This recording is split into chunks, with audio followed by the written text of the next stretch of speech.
What's going on, people? We are Tottenham TV, back here with another live stream for you guys. I see a lot of comments in the chat. Is there a watch along today? Spurs are back today. Of course there's a watch along today. Is the Pope Catholic? But we've got Mr. Brian Daigle here with us. How are we doing? Well, they say no rest for the wicked. I've just done my 11 to 7 a.m. shift, and no rest for the wicked. Here I am. Hope you're good, brother, and all the We Are Tottenham TV family. Yeah. I mean, I've got a bit of a spring in my step today. Spurs are back on the grass. Pre-season starts. MK Dons at Hotspur Way. How you feeling, mate? How excited are you to see? I mean, it's like MK Dons in a behind closed doors friendly at Hotspur Way. I mean, how buzzing are you? I put it this way, I'm buzzing for this more than I was England, Argentina. Tottenham is the bread and butter. Club over country. Tottenham is life. And it gets going today. Absolutely. We've got a bit to speak about today. There's been a fantastic interview with Roberto De Zerbi on the Spurs channel, so we're going to take a look at that in a little bit. But first and foremost, let's give a nice little plug to OK Jersey. The link is pinned to the live chat. The code is there where you get a further 10% off where the shirts are already, you know, they're so cheap. Was it £15 or something for your shirt? Get a further 10%. Such top quality. This is the new home shirt for this season, and it is looking fresh. It's proper top quality. Remember, do order a size up. We will be doing some giveaways on some watch-alongs, probably not for this watch-along, but for the remaining watch-alongs for pre-season. We'll be doing some giveaways for home and away shirts. So you got to be in it to win it, people. So make sure you keep an eye out for that. But yeah, like top quality, and you got to get yours. They've got all the new Spurs gear on there. The training gear is coming up there soon, as well as, you know, all your international kits. If you're a kit collector, all across the Premier League and across Europe, you can get anything you want with all customizable as well. So yeah, I mean, get yours from OK Jersey. I'm seeing a lot of people as well already have emailed us saying thank you for plugging us with OK Jersey. They're delighted with the products that they have received, and I'm sure Daigle will be getting his soon. Yeah, I was going to get one sooner, but like you said, I want to get our World Cup winner beforehand because people know my love for Porro, and I don't want to do it and then they change his number. So I'm waiting till the official squad numbers come out. Then that away jersey, the away shirt with Porro's name will be had, and hopefully I'm saving the third kit for maybe a certain MGW. Who knows? I can dream, I could be happy, I could be in my house of Zen, but Porro on the back of my away shirt is definitely coming from OK Jersey. Well, you heard it here first. Someone in the chat saying they want to get you on the back of their shirt. Yeah, Ryan lost a bet and had to do it. Please, if that's what you want to do, do it. You might get some people going, oh my God, it's him, if you do it, but that'll be refreshing or weird for me to see, a Daigle shirt in front of my own eyes. But yeah, all good. Well, if you're going to get Daigle on the back of your shirt, do send us a picture because Daigle will be dying to see that. But yeah, look, OK Jersey, 10% off your order with the code SPURS. The link is pinned to the live chat. I've just seen a comment saying, what time is the match? The match kicks off at 5 o'clock tonight. So we'll most definitely be doing a watch along, so come and tune into that. But let's get into it, people. Let's get into it. Tottenham update. And first and foremost, before we properly get into it, Martin Dubravka has been given his squad number. Still no squad numbers for various players, but Dubravka's been given it, and he gets Randall Kolo Muani's number in 39. So, yeah, a big player to emulate. Well, I think Dubravka's got a better chance of scoring more goals in it. Probably. Let's face it, from goal.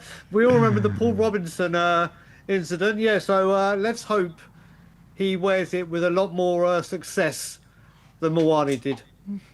Yeah, let's hope so, eh? Let's hope so. But if you bring up the X, you'll see a picture of him with the holding up that beautiful pink shirt with the number on the back. I think you're just going to need to refresh it. There you go. Martin Dubravka, our new number 39. And if you scroll a bit further down, you'll see a certain somebody has rocked up to Hotspur Way. No, just a bit further. A bit further. There we go. There we go. Jan Paul van Hecker. He's here. He's beautiful. He's holding up the shirt finally, and not one that Mickey van der Ven had to give him on holiday at the World Cup. It's there at Hotspur Way or at the Tottenham Hotspur Stadium, wherever they do their media duties. And I don't know. Do you reckon we see him at all tonight? I reckon he'll be on the bench. He would have just joined. Actually, who knows? He would have just joined us for training, like literally today or yesterday, wouldn't he? He might be on the bench. Maybe it is a bit too soon. But the most important thing is we saw it obviously when Spurs announced it. When, like you said, when Mickey gave him the shirt, it is just nice to see him at N17 actually there and be able to do the media stuff. So it is a fantastic sight for sore eyes. Yeah, it is. I hope we see him. And yeah, someone makes a good point. If he's back, does that mean that Mickey van der Ven is back as well? So well, I don't know. It remains to be seen. No sightings of Mickey van der Ven just yet. But we do have a completed deal to speak about. We spoke a lot about it yesterday, and that is Will Lancashire has completed his move from Tottenham to Middlesbrough. Look, in terms of monetary value, it's an unbelievable deal for the club. Tottenham have said that we've reached an agreement with Middlesbrough for the transfer of Will Lancashire. All the best for your next chapter in your career, Will. Middlesbrough will pay £10 million up front with a £10 million in potential add-ons for the striker. Tottenham have also included a 20% sell-on clause and matching rights for any future bids for Will Lancashire.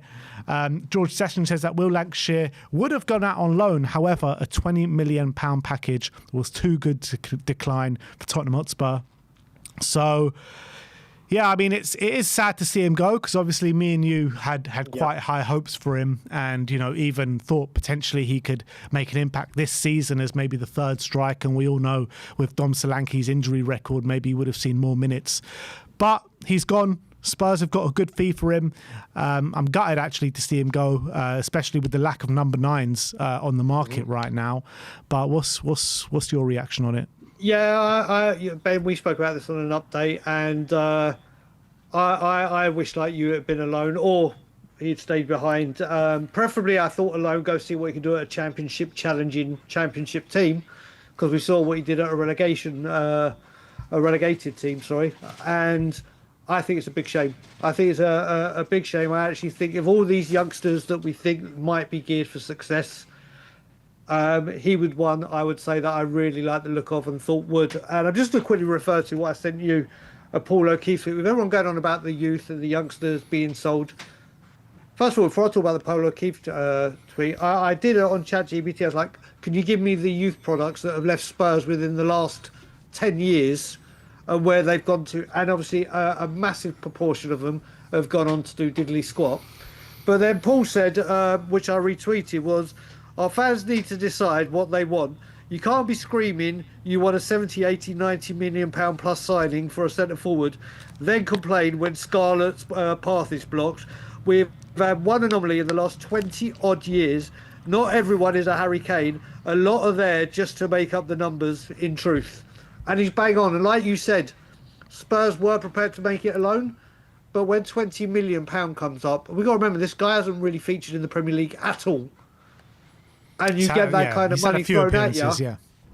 If you're going to get that kind of money thrown at you, you're not going to turn it down, are you? The great thing is the I think was it match the bid or buyback clause, whatever it is. I think he could. I think he could be part of a promoted Middlesbrough team, and we'll see him in the Premier League a lot sooner than he thinks. And hopefully one day he'll be back banging in the goals in Lily-White. A disappointment, but we have to understand it. If we want better, we need to accommodate for better. So what can we say?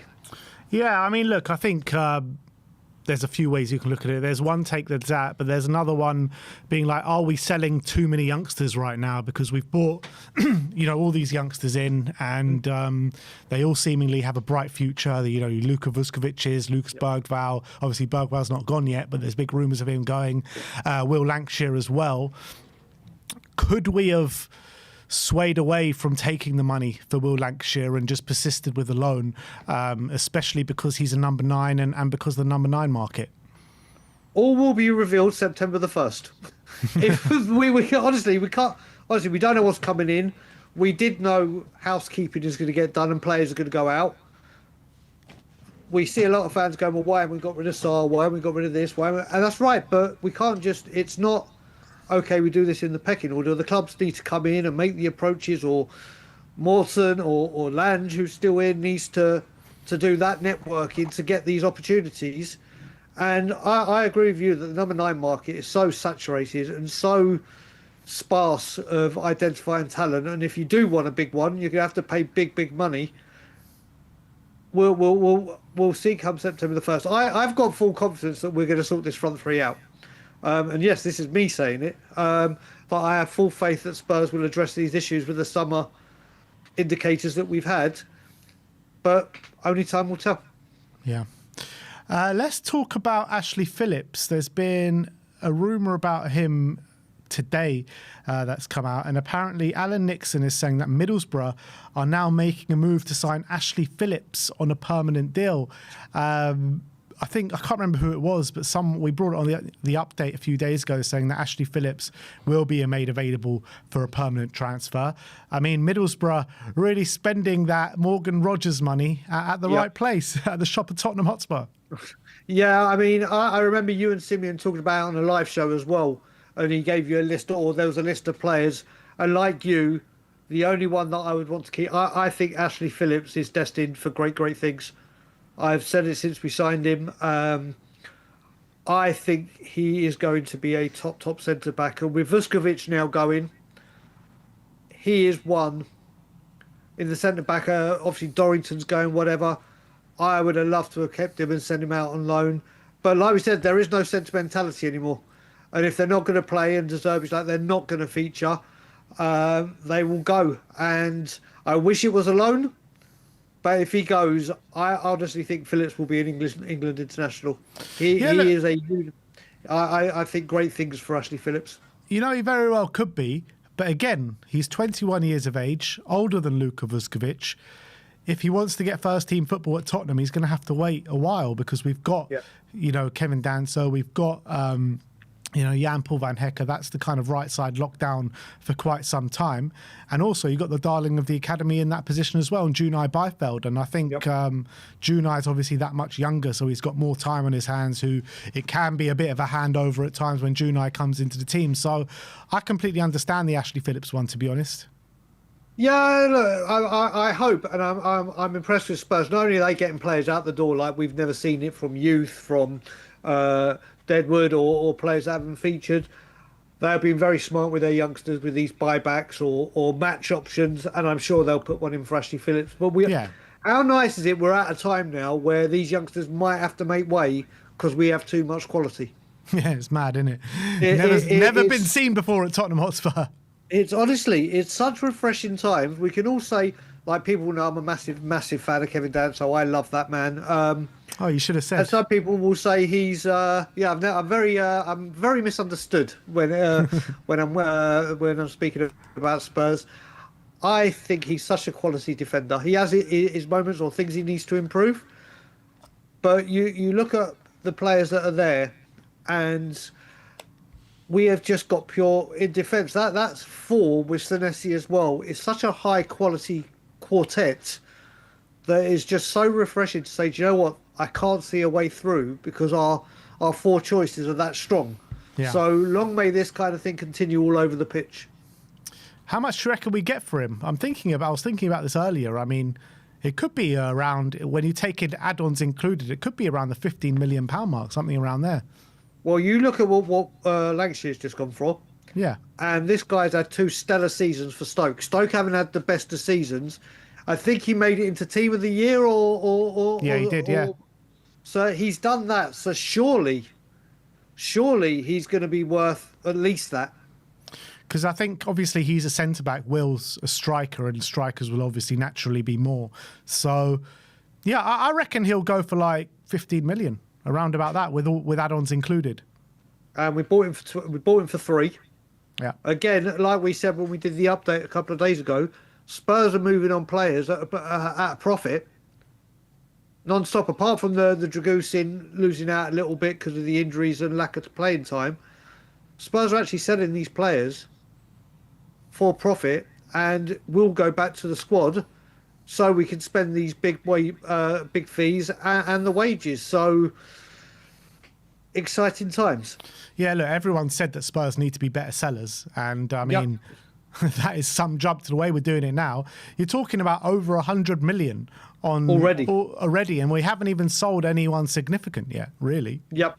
Crazy. Apart from Luca, but I mean, from first team last season, And Luke that have hasn't been kicked a ball for stagnating. Tottenham. I mean, someone that's like, yeah.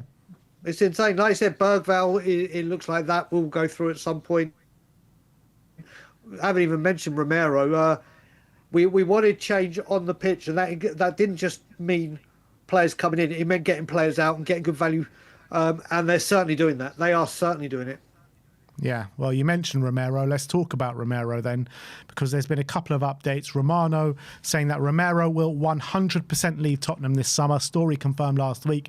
Inter Milan working on a possible deal as direct talks with the players' camp will follow soon. As revealed last week, Barcelona consider Romero as an option only in case a centre-back exits. George Sessions thinks the price will be around £40 million for Cuti Romero. And Spurs Journo is saying that Romero is open to Inter. However, there is a hold-off because Barca is still in the mix and Barcelona is Romero's first choice. We know of his desire to go play in Spain.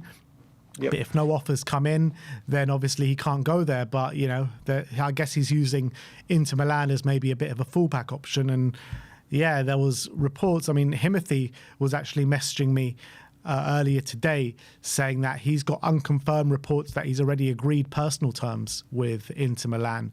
So, yeah, he's just waiting for that to be confirmed. But yeah, it looks as though this Romero stuff is starting to heat up a little bit. You know, over the World Cup, I was thinking, you know, there's not much interest here. What's going to happen with Romero? But now you're starting to see clubs really put their foot in the ring. Yeah, I mean, now the World Cup players and the World Cup is over, it will heat up, obviously. I'm just delighted the rumour that we were speaking about Little Trip West London, who's been completely rubbished. Look, I think even if a Premier League did come in, we'd rather he go abroad. And we all know that his overwhelming desire is to go to Spain. And if he gets the chance to go to the club he supported as a boy, then so be it. I'm not even fussed really with the £40 million fee. Yes, I'd want more, but you know what? Just to get him away from the club, just to get his wages off the book and say, thank you, Romero, for what you did in helping us get the Europa League. But the time has come now for you to depart and we go on to pastures new and like yourself. 40 million's 40 million. Yes, we'd want more, but if it gets him off the books and out of the club, then it is what it is. Yeah, I mean, it's mad to me. It's mad to me. You look at his performances at the World Cup. You look at his performances 4 years ago at the World Cup. You know, we've seen in a Spurs shirt how good he can be. We see in a Spurs shirt how bad he can be as well, to be fair. But 40 million is a very cheap price for Cuti Romero. And I think if he signs for Inter, he signs for Barca, automatically that valuation goes up at least 20 million, in my opinion. So I think whoever gets him is getting a very good deal on a World Cup winner. And yeah, look, I think if you're not going to get higher than that, you can't keep him at the club anymore. So you just got to take what you can get, I guess. Yeah, add to that as well, Ben. If someone said, let's say we were holding out for the 50 or 60 and no one came through and it got to deadline day and he didn't get a move and he's around the club, that could cause issues in itself. An overloading defence. Is there a overwhelming need to say, right, he has to start to stop him going off on one or whatever, just to get him out the door? Like we said, whether we rate him or not, it's time to go. And 40 million to a Premier League team, not a chance. Abroad, it's 40 million back in the club's coffers. It's 40 million that De Zerbi has at his disposal. And if it means 40 million that goes towards the top drawer front line we need, then it will be money well received. Yeah. I don't really care if he stays in the Premier League. I really don't. If a big offer comes from the Premier League and they're offering more than what Inter and Barcelona can offer, then he can go to the Premier League. I think anyone should be going to the highest bidder. I don't care who it comes from. Unless it's we should not be doing business with Arsenal and probably even Chelsea. But he should go to the highest bidder. Why should it matter who he goes to? I know where you're coming from, and I do. When we were having this discussion, when we were saying 40 or 60 Barca, I started off with Barca, and then I was kind of edging towards your opinion. But again, it's what Spurs need in regards to spending, and if it's 40 million and deal done, and it goes towards that electric front line or a very good front line, then the 20 million drop will be well worth it. Yeah, but if we get 20 million more, then we can spend 20 million more. We might not need to. We might not need to with all the outgoings. We might not need still to. Got left. That's true. But it looks like there is no Premier League interest. Maybe if a formal bid comes in, it will spark some interest. I wouldn't want him going to Arsenal or Chelsea. If he, like you said, went to Manchester United or someone like that, I don't think I'd be too many sour grapes. But Arsenal and Chelsea, I bloody well would. Let's move on and talk about Pape. So George Sessions kind of backing up the claims that I brought on the Tottenham update a few days ago from Spurs Journo, saying that there are no clubs that are currently willing to pay a decent price for Pape Matar Sarr. I mean, this is a bit of a fall from grace for Pape, isn't it? Like, you cast your mind back to that first season under Ange, his stock was so high, he was balling out week in, week out. And I think ever since he went to the AFCON that summer, it's just been a downwards trajectory from him. And now you're looking at it, and apparently no clubs are willing to meet a decent valuation for him, which is crazy in my opinion. I think there is a good player in there. Well, do you know what? Do you know how sad it looks that we've got his name mentioned on this board here and there's not one club on one of those four cards? I know. That's quite sad. It's time to go for him again. You look at it, like you said, I think that blend of him and Bissouma for those first 10 games was hand in glove. And I actually think for some of the rest of that season, it was Sarr being the mentor and Bissouma the teacher, the student, the way the performances were. But the last few years, he just hasn't progressed. He started to show a bit of... He was great last pre-season under Frank. He started off, obviously, the Manchester City game. The Manchester City game, he was phenomenal.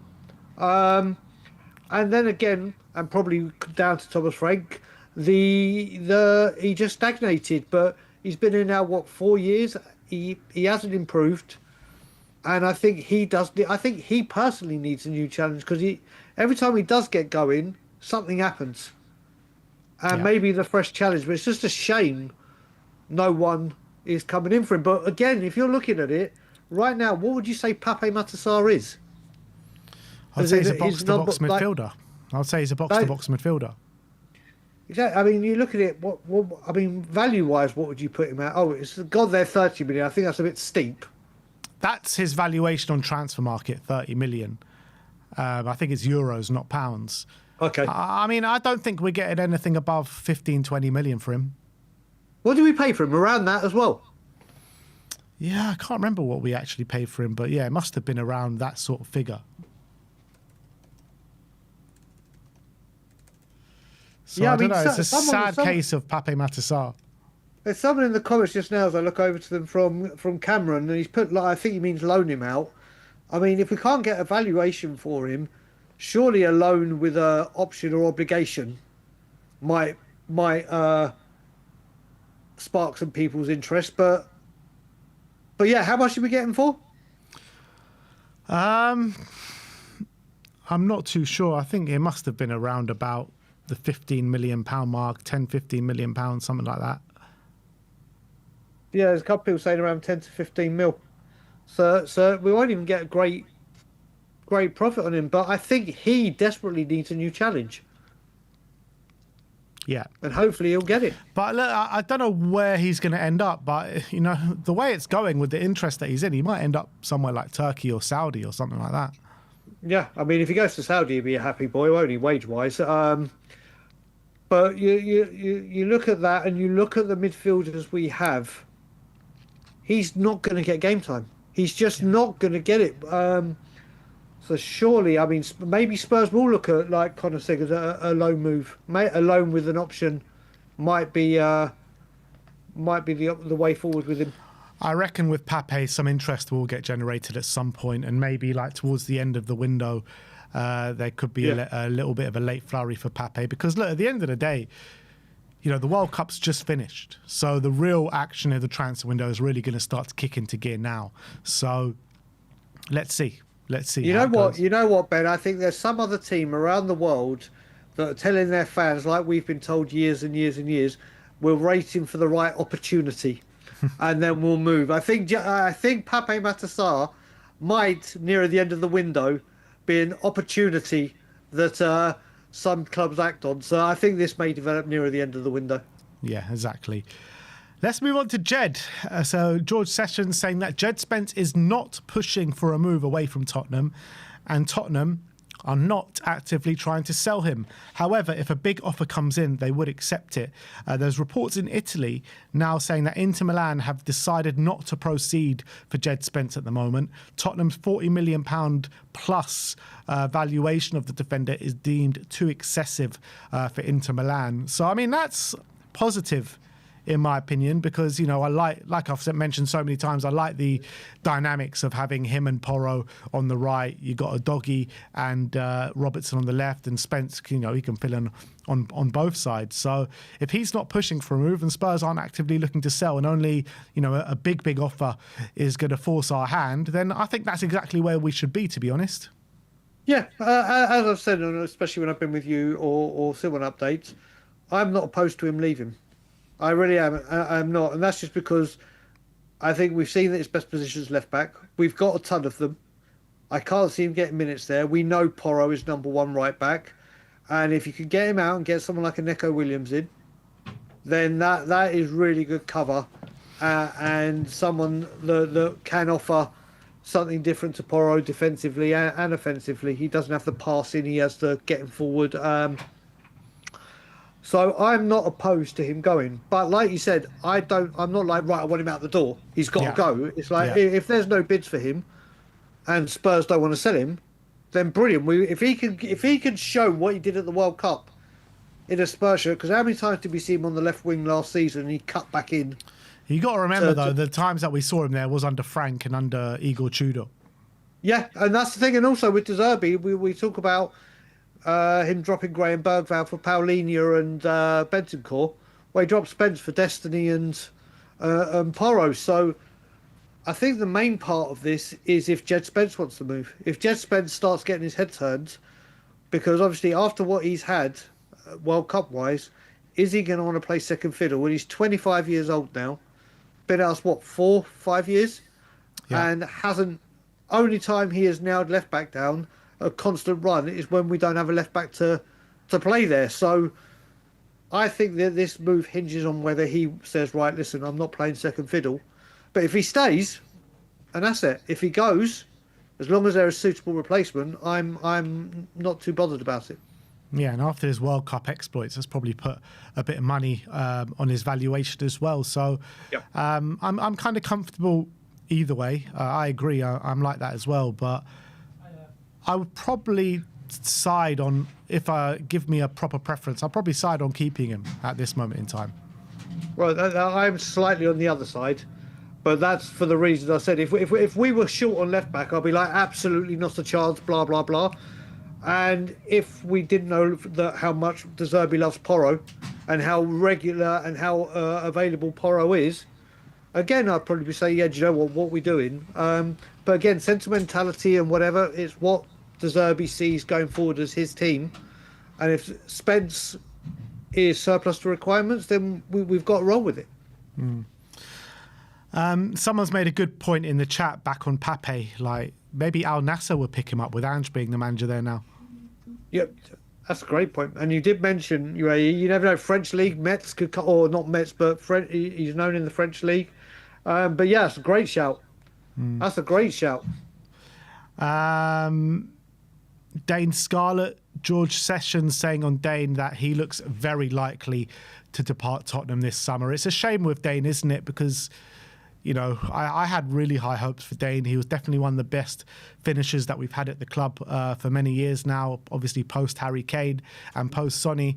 I remember being out in Korea and watching him on one of the open training sessions, and unbelievable finisher, really is unbelievable finisher, but his career has just never got going. Loan spell after loan spell, nothing really successful. He went out to try and kickstart his career at Scotland. I think he went to Hibs last season. Poor showing, really.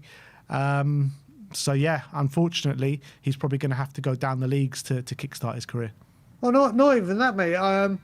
I like you thought this was going to be a very good player coming through our ranks that we could rely on for goals, and it just hasn't worked out. I even remember when we were on loan to Portsmouth, the Portsmouth manager was waxing lyrical about him at the beginning, and then it just dropped off. And I kind of wish with Dane Scarlett, like a lot of these youngsters are doing, they'd gone like a Troy Parris, said, you know what, my career's stagnating here, and rather than going Championship, League One, if a chance to spread my wings and go abroad, and I'm not going to count Scotland as blooming abroad, to go and try and kickstart my career in a European league, I think he would have stood a better chance and really could have grown into something and shown what he's made of. But no matter what we've tried with him, it's not working. If we'd said at one point he's our number one striker or number two, there would have been uproar, and rightfully so. It's one that's just not worked, and it's really unfortunate because I thought he would break through. The thing is, right, like, I get what you're saying about abroad, but he did go to Scotland, and he went to. You look at the difference Mikey Moore made and Dane Scarlett made in their loans in Scotland, and Dane Scarlett's a 22-year-old, getting into a man, and he had to go there and smash it. He had to. And, he started off with a lot of minutes, and then gradually, as time went on, got relegated to the bench. And he did score one goal. And funnily enough, that was against Rangers and Mikey Moore. But, yeah, I was really disappointed that he did, because I thought he was going to go smash it out in the SPL.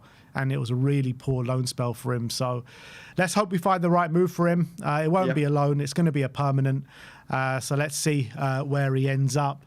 But last but not least, let's talk about Decky, because there's a little bit of an update on Decky. And George Sessions says he thinks that Tottenham will have Dejan Kulusevski back at some point during the first half of the season. So at some point. So there's no real time frame on it.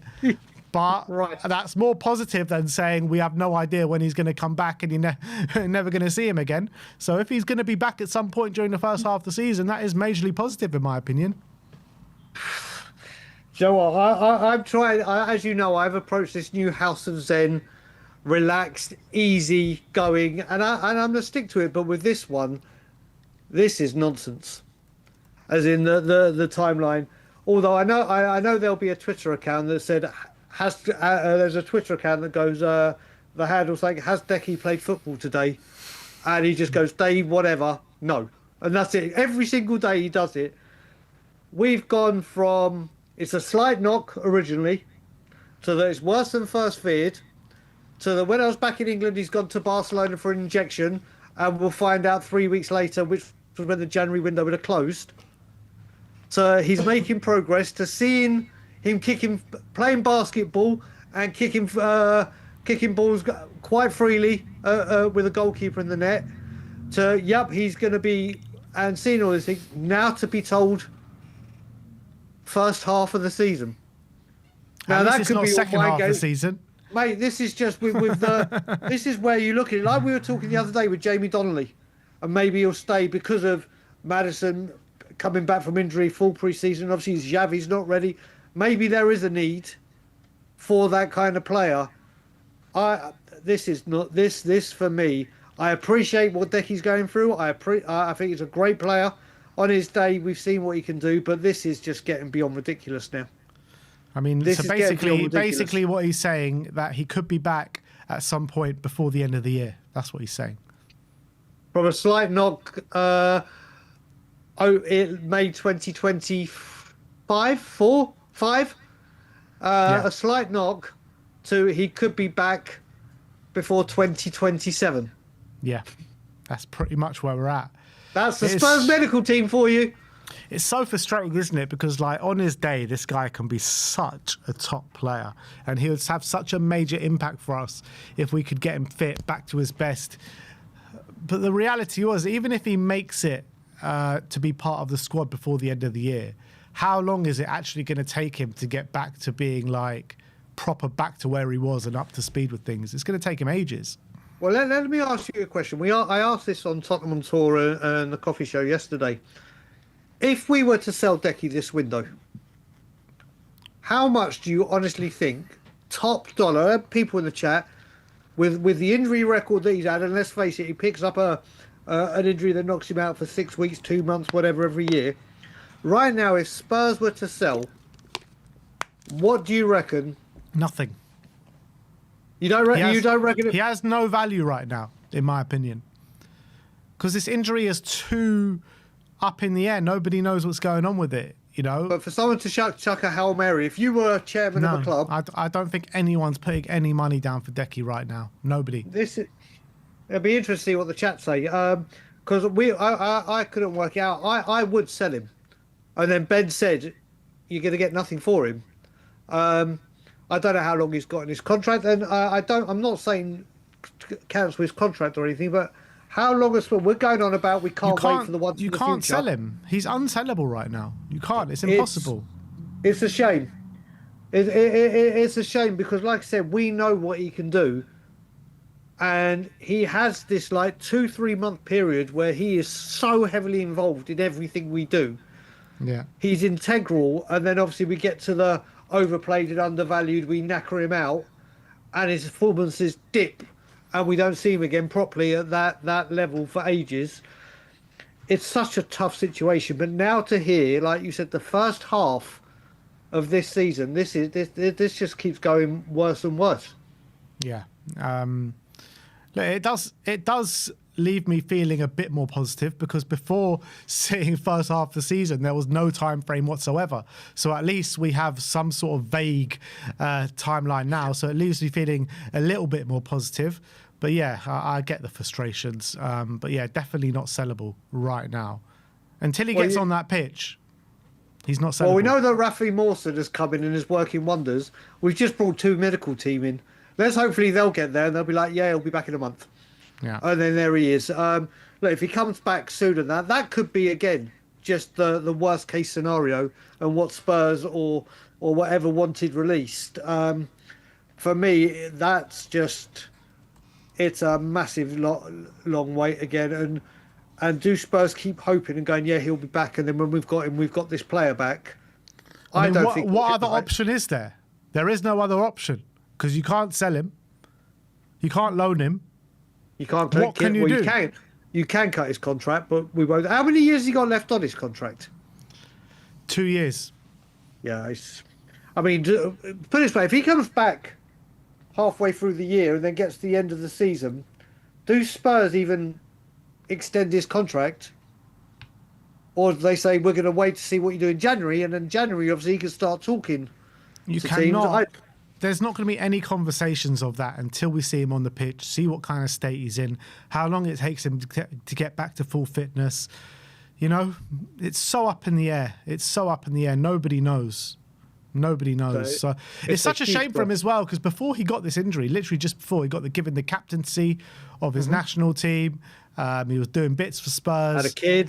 Had a kid. You know, everything was going, upwards, and then we haven't seen him for. Like, it's going to be what, a year and a half or whatever it is. It's crazy. Yeah, I can't see how he gets another Spurs contract.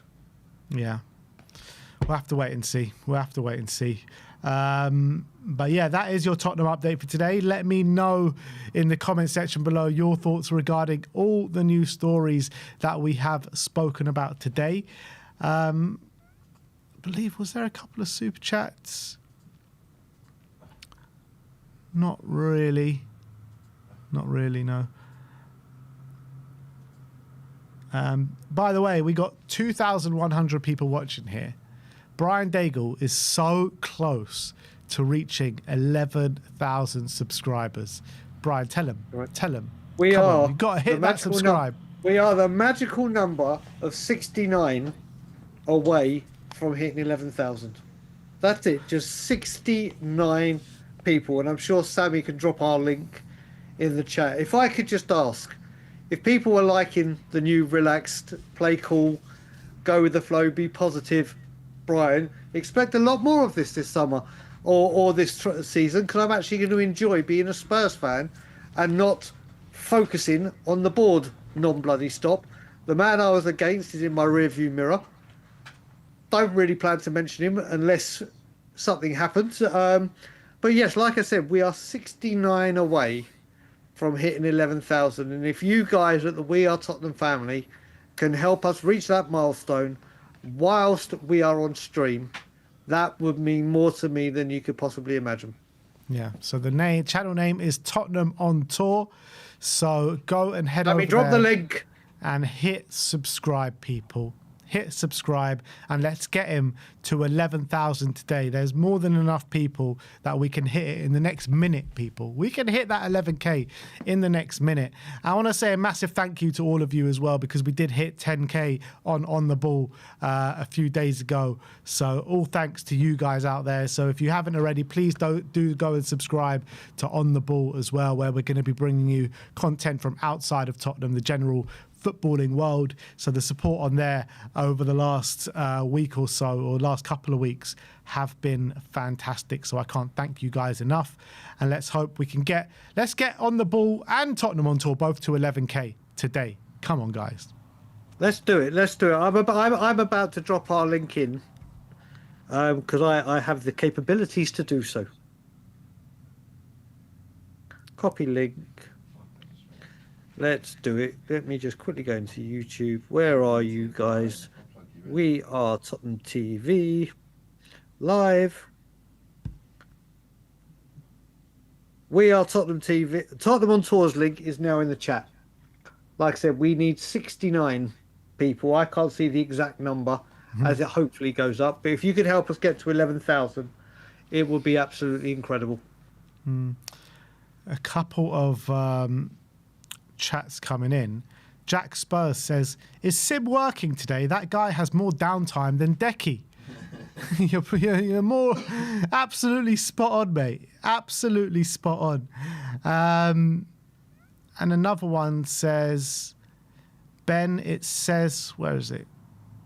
I can't find it there, but it says, Ben, it says on Spurs play the games at 4 o'clock. I think that's just what time the build-up starts. If you actually go and look at Spurs' fixtures, it says 5 o'clock. So I think kickoff is at 5 o'clock. If kickoff's at 4 o'clock, don't you worry. It will be 4 o'clock is in 10 minutes. So, wow, we're so close to kickoff. Maybe we'll get the lineups hopefully at 5 o'clock. There's just so much on the go.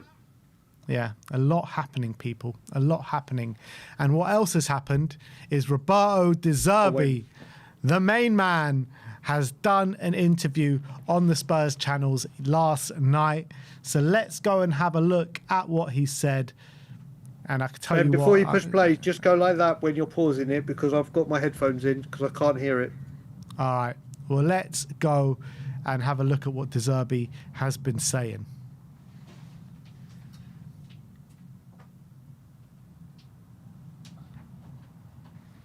Roberto, it's lovely to be back.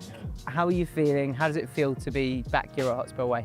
Yeah, I feel very good because we are working well. I think we are building a very good team, very important new players.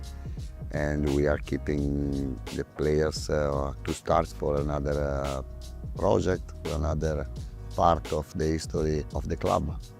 The 7 games at the end of the season, you have no time. It's not the right way to push too much on the principle of the play. Now we have time, we have everything's in the right way, in the right place, in the right position to work and to become better and better and better in the quality of the play. Because I believe in the quality of the play. Well, did you notice, Daigle? Did you notice? There you go.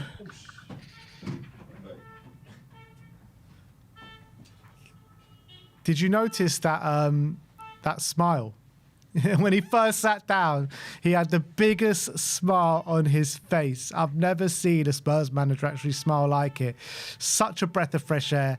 He knows how much he's being back this summer. He knows the quality of player that is coming through the door. He's spoken about, last 7 games of last season, there wasn't enough time to push his real principles. Now is the time. He's got time to work on the training pitch now, and we're going to see De Zerbi ball in full flight. I can't wait.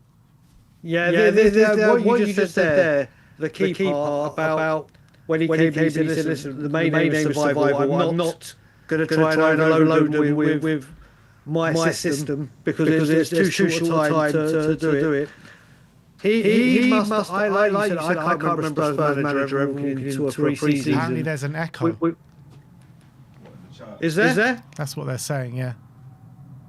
Wait a minute. It might be because I've got my. Let's see if it's. Let me take my Bluetooth off. Here, maybe it's that. Then you're just going to have to ad-lib to me what they're saying. Has the echo got better? Has it gone now? I think it's gone. Yeah. Yeah, I think it might have been that. So you might have to just. Well, actually, I'll tell you what I'll do. I'll mute my mic, and then I can play it on my tablet. So. Okay. So yeah, as I say, I can't remember a Spurs manager that has walked into pre-season at any point during the ENIC/Levy tenure where they've been like, my God, this window has gone absolutely perfectly, because literally every player we have made a genuine attempt to sign, they're in the door. I know. They've literally walked through the door. And not only that, the selling of the players. He's got to be walking in going, right, I've got top quality through here, people that will understand my system, that will have the mentality and the footballing brain to pull it off. And it's as wonderful as that pause, seeing the Europa League trophy tattooed on the leg there. That's a great pause time. Who is that? What player is that? I don't know, actually. What player is that? I do remember watching this. But yeah, I think you look at this and you go into it, and how can a manager not be happy? How can a manager not feel refreshed, backed and excited with what's going on? So fair play to him. People are saying it's either Maddison or Solanke. But anyway, let's get on with the interview. Yeah, I'm going to mute my mic, Ben, so put your thumb up this time so I'll listen to it on a different platform. All right.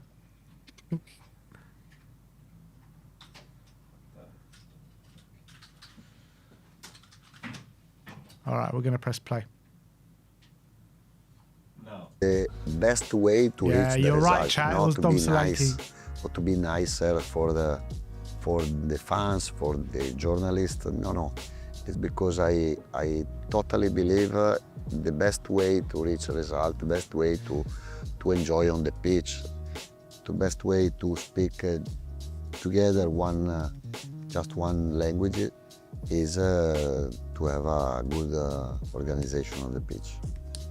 I spoke a lot of time before to join with the club, and I knew very well the ideas of the owner, the club, and the plan was clear before the Everton game. But there was an important game before to start of the new program, of the new plan. We are excited with the idea to build a very strong team. Now we have to finish. It's not finished yet. Our transfer market, in and out. So he's saying quite clearly the transfer business is not done yet. He had a clear vision of the club. He knew what kind of summer Spurs were going to have well before we all know. Like, we were thinking, is it going to be another season, another summer under ENIC? He knew what kind of summer we were having, and quite clearly saying transfer business ain't over yet. Yeah, I think, Ben, what we've got to remember is what De Zerbi's done very, very well here is we heard when the rumours all started it was him, that he knew he was holding a full house and he had the ownership by the balls. Yeah. And it was like, right, if I do this and we succeed, it's going to be this way, and you're going to have to do it because we all know what his temperament is. And then when he got survival, we just squeezed them a little bit harder to go, remember that arrangement we had? And fair play to them, they're honouring it. Fair play to them for players coming in. They are definitely honouring it. Van Hecker obviously was the first big one to come through the door, which is his darling, like he said, as a son to him. And we all thought that this ain't the end of it. Obviously, it's taken a little bit more time and it's gone a bit quiet, but it ain't the end. And there's still, what, 5 weeks of this window left? More, I think. But yeah, maybe about 5 weeks, yeah.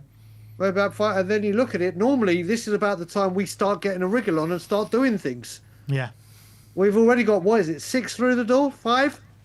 Yeah, through the door? Six including Dubravka, I think. What, Senesi, Van Hecker, Dubravka, Tonali, Fernandez and Robertson, yeah. So 6, yeah.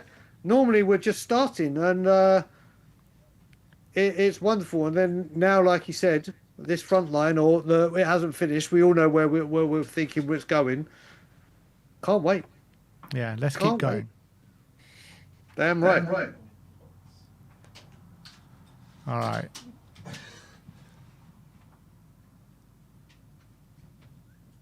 At the moment, I am very happy, very proud, and very positive. But I think Tottenham deserve to compete for the top of the Premier League. The Premier League. Stop it there just 1 second. I need to react to that one. Tottenham need to be competing at the top of the Premier League. Just say that again. Tottenham deserve to be competing at the top of the Premier League, right? Cast your mind back 12 months. What did our manager tell us? 100% we're going to be losing football matches. Me and Brian Daigle at that point were heavily backing the manager. But we should have seen the warning signs then. But forget about him. The contrast of ambitions between Thomas Frank and Roberto De Zerbi is stark. De Zerbi is saying, we deserve to be at the top of the league. Thomas Frank was saying, we're 100% going to be losing football matches. Oh, Ben, I mean, you put yourself with me there to not throw me under the bus. I'm going to save you and chuck you away and say the delusion and craziness coming out of my mouth, the AI I was creating, the phrases, the songs. I was there with you, Daigle. I was there with you. You was there, but my God, was I putting my ego first, and no matter how bad things going, go, no, don't worry, this is all part of the plan. What nonsense. What absolute batshit bonkers delusion from myself. And then, like you said, you look at the contrast now, but you also look at the contrast of windows as well. But either way, like you said, from going we will lose matches to saying this football club needs to be at the top is what you want to be hearing. And it's wonderful to see. It's wonderful to see. Yeah, I just love this man so much. You just feel safe with Roberto De Zerbi, don't you? You just feel so safe. Do you know what? We knew what he did at Brighton, and we saw the style of football he played in that first season when they really broke out. They were incredible to watch, and you admired from afar his passion and what his reactions were on the touchline. And nothing, he mentioned the Everton game. My clearest memory of that Everton game was him celebrating and Vicario's hugging him, and he's like, get away from me, and then he just picks the ball up and hoofs it into the stands. It's what we want to see. Absolutely. It's what we want to see. It's infectious. Yeah. And the whole team are buzzing. Like, look at Van de Ven, who we thought was on the verge of everyone to now being like, I'm all in, and talking to Van Hecker. So again, it's just great to see. Yeah, let's move on.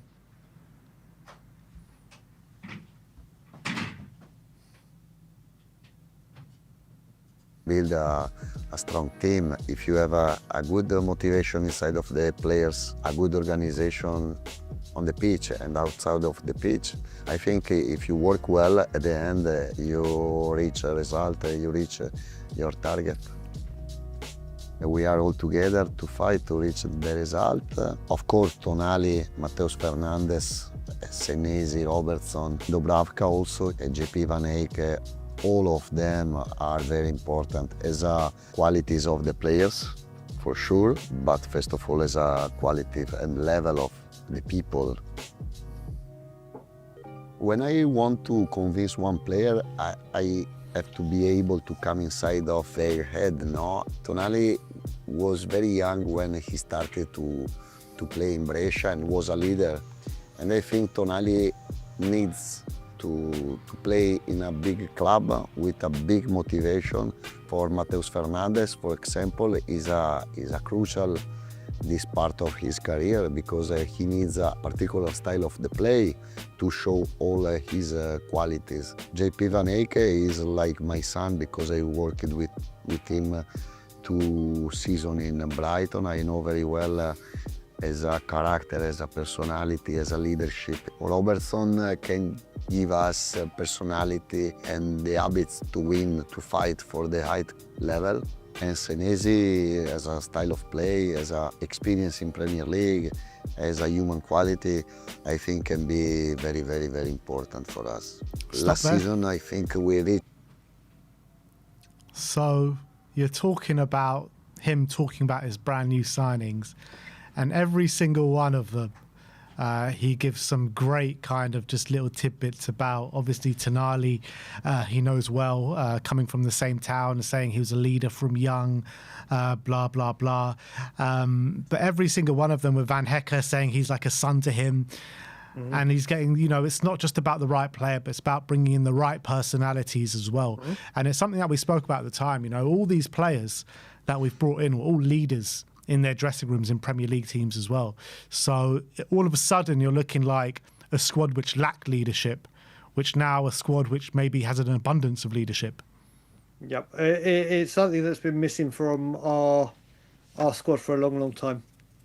And having all these soldiers ready to go for war and to take the leadership into their own hands as well, not even if they don't have the armband, to have that mentality, that drive, that desire. And like you said, when the last time I heard really a manager talking like he is about players was Harry Redknapp. Pochettino always, when they mentioned like Harry Kane, he'd go, no, Kane was great, but the team. Harry Redknapp was sensational at man management, second to none. And you're hearing those kind of things with what he's saying. And when you hear your manager saying that, these are only the tidbits of what we're hearing. Like we said, we heard this with Ange Postecoglou. Yeah. That Ange got on the phone and got these deals because of the personality and the way he could give a presentation, a speech, whatever. And like Redknapp, like Postecoglou in that aspect, De Zerbi is looking the same, isn't it? Everyone wants a piece of De Zerbi. They do. I mean, people said about Ange, about the Ange pool and blah, blah, blah, but the De Zerbi pool is, mate, it's completely different kettle of fish to Ange. But let's carry on with this interview. Let's do it.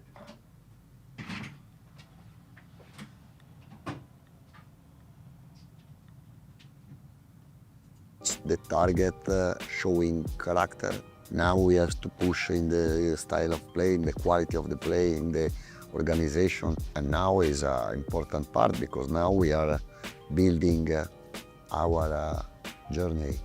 Now I feel a big responsibility because they loved me at the beginning in my time in Tottenham, and now for me it's a pleasure to be Tottenham coach, but at the same time I feel responsibility to give results, to give pride when we are on the pitch, and to build a great Tottenham.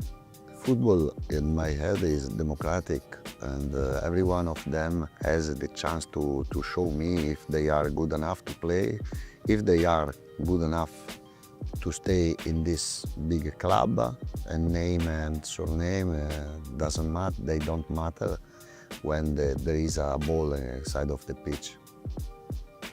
I love we that. have changed some I of absolutely love the that. last stuff with the club. Agostino Tibaudi comes as a physical coach, especially for the gym. And on the pitch came Andy Crofty came from Brighton.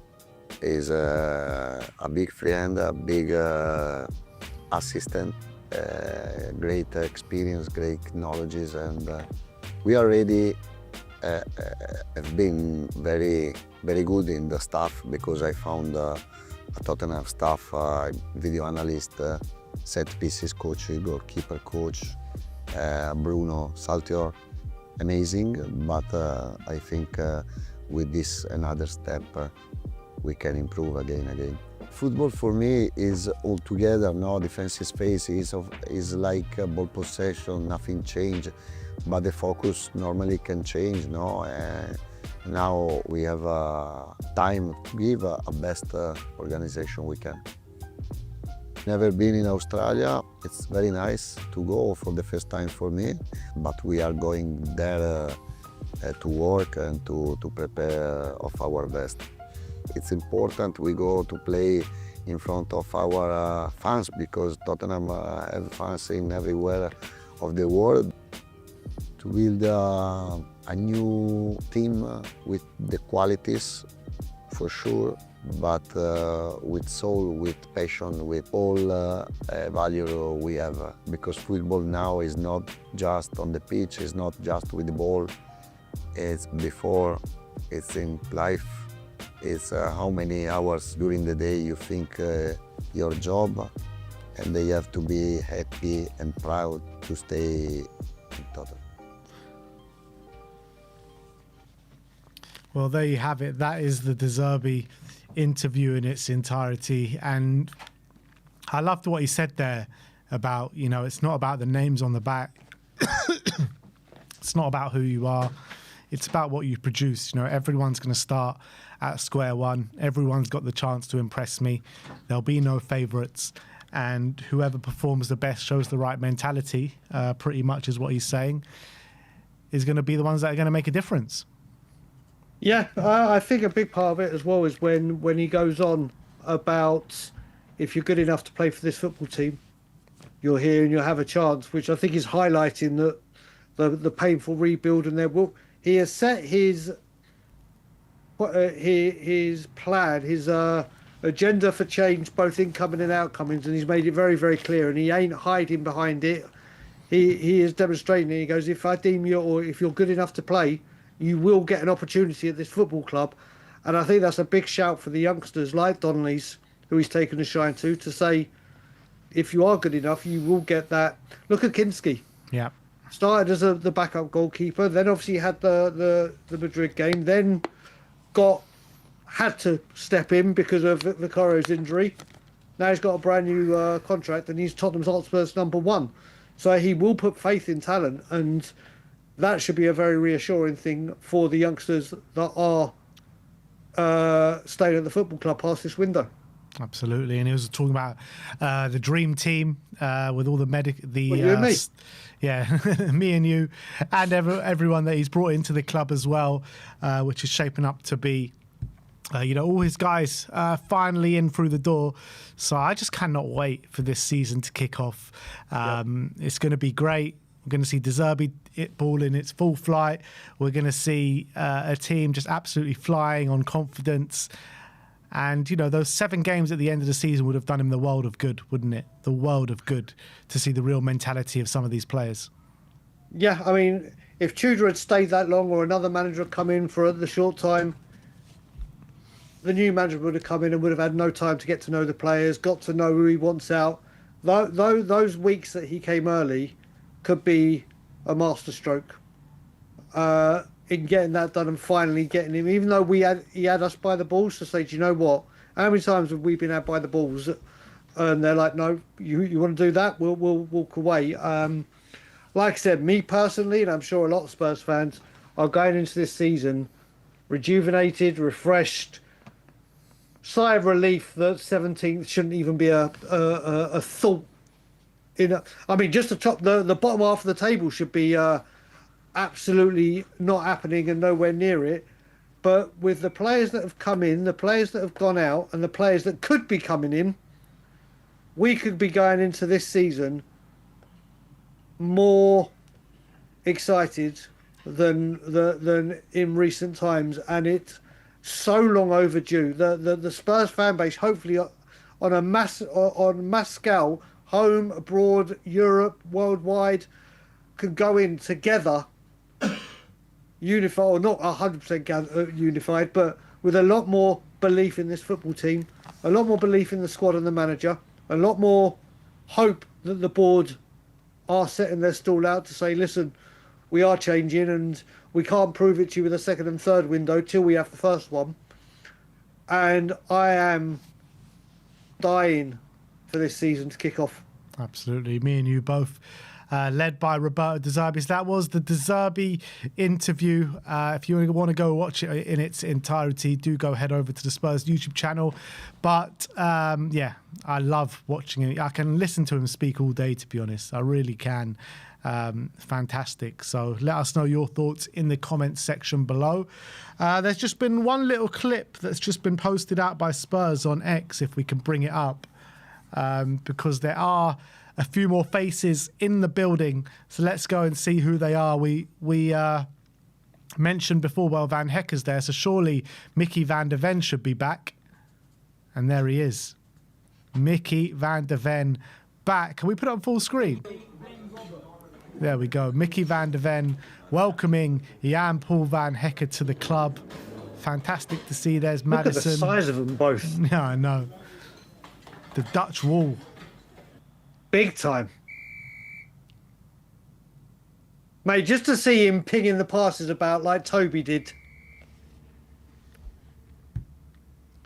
Fantastic. Van Hecke being put through his paces. Him and Van der Ven. I wonder if him and Van der Ven will see some minutes tonight. I think they will, you know. Look at Van Hecke in his Adidas shoes. Oh, wait, pause it there.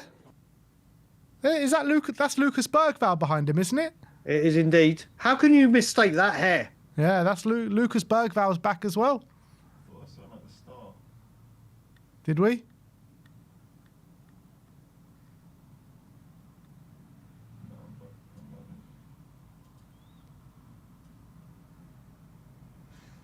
Lucas Bergvall. Are we going to see Lucas? He looks really enthralled, doesn't he? Well, yeah. Go on, press play. Yeah, get those leg reps in. Pull. Push. Pull. Last one. Push. Pull. Yes. Fantastic. Anyone else? Are we expecting anyone else back? Who else is World Cup? I think that's it. The rest of our players got to the latter stages, didn't they? Yeah. When did Holland go? Was it the last 32 or the last 16? I think it was the last 16. It was the last 16. Okay, so yeah, then a majority were... The rest were in the final four, weren't they? Spence, Porro, Senesi and Romero. Yep. Yeah, I think you're right. I think you're right, brother. Yeah, well, Bentancur, actually. Where did they get? They got last 32 again? Or were they last 16? Yeah, Bentancur should be back any time, and Pape as well. I should know, having Uruguay in the sweepstake Yeah, you on should know. WeAreTottenham TV. You And should know. yeah, I've done my WeAreTottenham TV Sweep Nation a disservice. You have. You lost in the final, mate. I did. No, I either won the sweepstake or my favourite player, Porro, won the World Cup. It was win-win. And I'll say to Porro, you cost me £150, mate. You signed your new contract. Please, see what he says. But look, that is it from us for now. Only for now, because we'll be back very soon for the watch long as Spurs kick off against MK Dons. No news, team news yet in terms of the starting lineup, but I think a certain Mr. Daigle might be joining me for the watch long. There is a good chance. I've got to make sure, obviously, I can get into Spurs play. You'll be able to get into Spurs play. Don't you worry about that. I've got reliable source. Yeah, you do. But yeah, big up to Daigle. If you haven't already, do go and subscribe to Tottenham on Tour. What's the count on? Well, last time I asked Ben, we're 24 away. Let me ask him again now. While you're doing that, I'll give a nice little plug to OK Jersey while we're there. 10% off. It'd be rude not to. It would be rude not to, because the quality on these shirts are top. So get yours today. The link is pinned to the live chat with the code. And with the code, you get a further 10% off, people. They've got the new home. They've got the new away jersey. So get yours today with a 10% discount. Remember to get a size up, because they do come up a size short. So you can't get better than OK Jersey. So link is in the live chat. The code is in the live chat. You can't go wrong with OK Jersey. They should really rebrand to Brilliant Jersey, man. I don't know what this OK Jersey stuff is all about. But what's the count, Daigle? I haven't got it from Ben yet. But obviously I will be with you for the watch along. Last I spoke to Ben, we're 26 away. So we were 39, so 13 people did subscribe. So thank you very much. We are 26 away, and I'm sure, in fact, I'm positive we can get that during the watch along. You'll definitely get it. Definitely get it. And if you haven't already, do go subscribe to On The Ball as well. I'll quickly put in the link for that channel. Obviously, it's me and Sim talk about everything outside of Tottenham. So if you're interested in that, do go and check it out. And there we have the link, which I'll just...